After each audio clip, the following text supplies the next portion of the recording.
Amanhã é para sempre. Resumo do capítulo 58. Isaac diz que Ciro queria se blindar da ganância que o rodeava e, por conta própria, resolveu se internar na clínica Miraflores, onde elaborou um plano tirado daquele livro.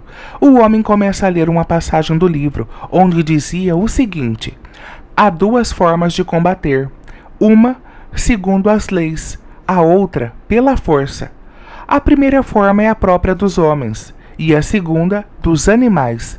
Mas como a primeira frequentemente não basta, então é preciso recorrer à segunda. Franco pergunta se isso significa que deve defender-se pelo uso da força quando as leis não são suficientes. Isaac diz que não, e reitera que Ciro aprendeu a se combater usando as qualidades das duas, a do animal e a do homem. Isaac pede a Franco que leia o trecho que está grifado no livro, que dizia o seguinte: já que as circunstâncias obrigam a me comportar como animal, é preciso que o príncipe se transforme em raposa e leão.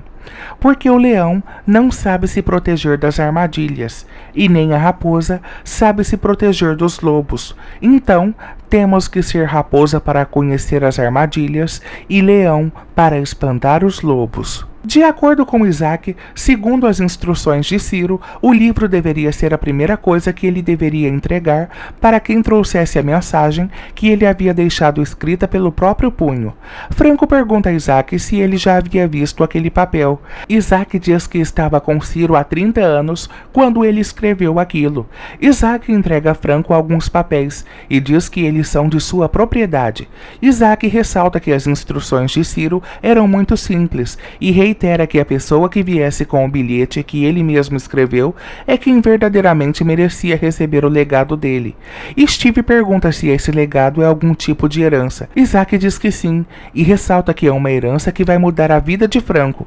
Gonçalo diz ao filho que o dinheiro não é importante e lhe pergunta do que ele é feito por ter passado por cima de suas ordens. Bárbara aparece e tranquiliza o marido e diz que Aníbal agiu visando o bem da família. Nesse instante, Priscila entra na sala e, em particular, pede explicações ao marido por seu dinheiro ter desaparecido. Aníbal fica surpreso. Isaac diz a Franco que, com aquele documento, as propriedades e os direitos das patentes que pertencem a Ciro passam a ser dele. Isaac reitera que irá lhe entregar procurações para que possa dispor do dinheiro que as invenções de Ciro renderam durante todos esses anos. Isaac pede a Franco que lhe diga seu nome completo. Franco fica receoso em dizer, e Isaac diz que precisa escrever seu nome como aparece nos documentos oficiais para que o banco reconheça o endosso. Franco diz que Ciro conhecia sua verdadeira identidade, portanto irá dizer seu nome real. Isaac pede a Franco que compareça ao banco com aqueles papéis e seus documentos oficiais. Isaac diz a ele que imagina que o saldo esteja entre 160 e 180 milhões de dólares.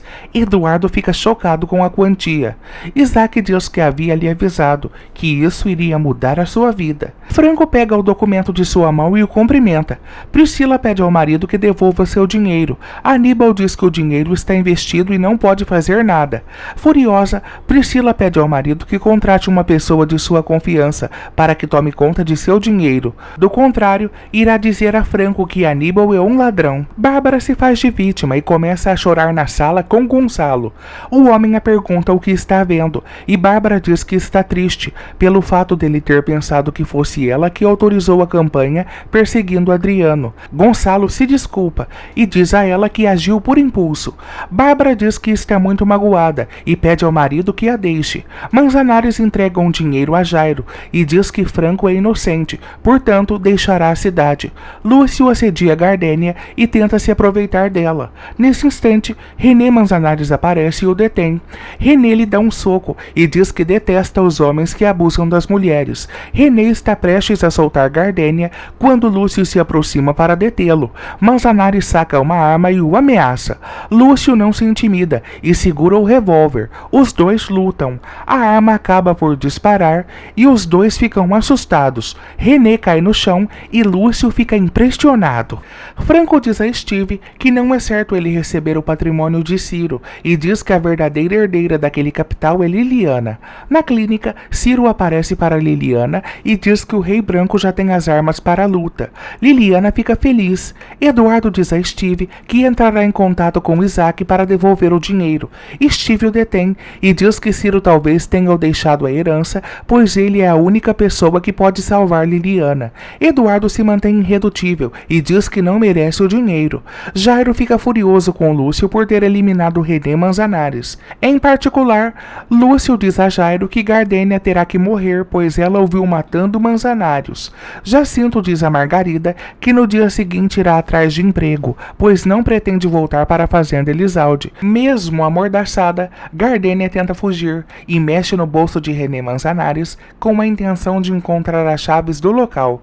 Gardênia consegue tirar de um dos bolsos de Manzanares o passaporte de Eduardo, que ele roubou na fazenda. Steve pergunta a Eduardo o que fará com relação ao dinheiro que prometeu a Bárbara e aos Elisalde, já que ele não pretende aceitar a herança que recebeu de Ciro. Nesse instante, a campainha toca. Franco fica surpreso ao perceber que se trata de Fernanda. Lúcio diz a Gardênia que Manzanares morreu tentando defendê-la e ressalta que não será o responsável por essa morte. Gardênia fica assustada após Lúcio dizer que assim que enterrar Manzanares, será a vez dela. Fernanda diz a Franco que o arquiteto já está desenvolvendo o projeto do centro comunitário. Franco pergunta a ela onde será construído. Fernanda diz que será no antigo celeiro, que é um local muito especial para ela. Franco fica feliz e Fernanda o convida para conhecer o local. Franco diz que no dia seguinte irá buscá-la na fazenda, mas Fernanda diz que prefere ela buscá-lo. Gardênia consegue retirar a mordaça da boca e observa pela janela Lúcio cavando um buraco e fica assustada.